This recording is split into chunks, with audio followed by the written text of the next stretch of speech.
বন্যপ্রাণ শিকার রুখতে আরও তৎপর হয়েছে বন দপ্তর। ফলহারিণী কালীপুজোর বিশেষ তিথিতে যাতে বন্যপ্রাণ ধ্বংস না হয় সেই জন্য বন দপ্তরের তরফ থেকে গত কয়েকদিন ধরেই চলছে বিশেষ সতর্কতামূলক প্রচার ও অভিযান। গত 2 বছর এই তিথিতে পূর্ব মেদিনীপুর জেলায় বন্যপ্রাণ শিকার রুখতে সফল হয়েছিল বন বিভাগ। চলতি বছরেও যাতে বন্যপ্রাণীর কোনো রকম ক্ষতি না হয় সেজন্য আগে থেকেই প্রস্তুত বন দপ্তর। ইতিমধ্যে পূর্ব মেদিনীপুর জেলার বিভিন্ন রেল স্টেশন ও মোড়ে মোড়ে বিশেষ হোর্ডিং লাগিয়ে প্রচার চালানো হচ্ছে। বন দপ্তর থেকে শুরু করে রেল ও জেলা প্রশাসন একযোগে বন্যপ্রাণ রক্ষায় এগিয়ে এসেছে। পরিবেশপ্রেমী সংগঠনগুলিকে নিয়ে ইতিমধ্যে স্টেশনে স্টেশনে নজরদারি শুরু হয়েছে। রবিবার সকাল থেকেই পাঁশকুড়া, কোলাঘাট, মেচেদা, হাওড়, খিরাই সহ বিভিন্ন এলাকায় বাড়তি নজরদারি চালানো হয় রেল ও বন দপ্তরের তরফ থেকে। উল্লেখ্য, সম্প্রতি পূর্ব মেদিনীপুর জেলার জেলাশাসকের দপ্তরেও জেলা বন আধিকারিক ও জেলাশাসক বন্যপ্রাণ শিকার রুখতে বিশেষ বৈঠক করেছেন।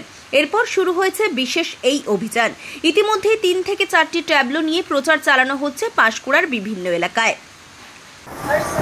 একটি ছোট্ট পাখি মরে পড়ে আছে বা আমরা তাকে মেরে ফেললাম, বা একটি গোসাপ কিংবা একটি কচ্ছপ, তাদেরকে আমরা অনেকেই কচ্ছপ মাংস খাওয়ার জন্য ব্যবহার করে থাকেন।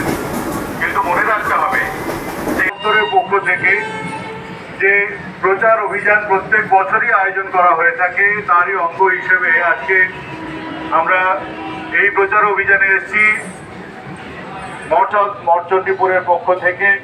আজকের অভিযানে সামিল হয়েছি বিভিন্ন স্টেশনে। এই মুহূর্তে আমরা পাঁশকুড়া স্টেশনে রয়েছি, অন্যান্য স্টেশনেও আমরা একইভাবে আমাদের এই প্রচার অভিযান চালাবো দিনভর।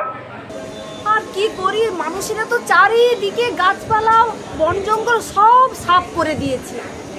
দেখি খাবারের তো খুবই অভাব, কোথাও পাওয়া যায় কিনা কিছু, দেখি কোথাও খাবারের খোঁজে বেরোই।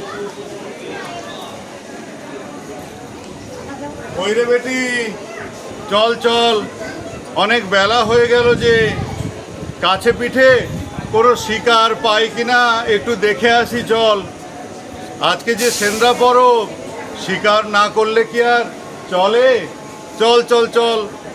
আর তীর ধনুকটাও সঙ্গে নিয়েছি, যদি 2-1টা শিকার পাই। চলো চলো বাবা, বড্ড দেরি হয়ে গেছে, আমিও তোমার সঙ্গে যাব। হ্যাঁ, কোথায় রয়েছে, তার মা কখন আসবে আর তাদের খাবার দেবে?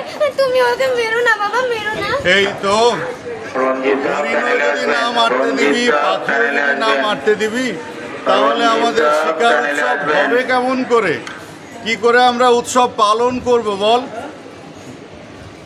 আচ্ছা, ওরা তো নিরীহ প্রাণী, ওরা তো আমাদের কোনো ক্ষতি করছে না, তাহলে কেন আমরা মারবো?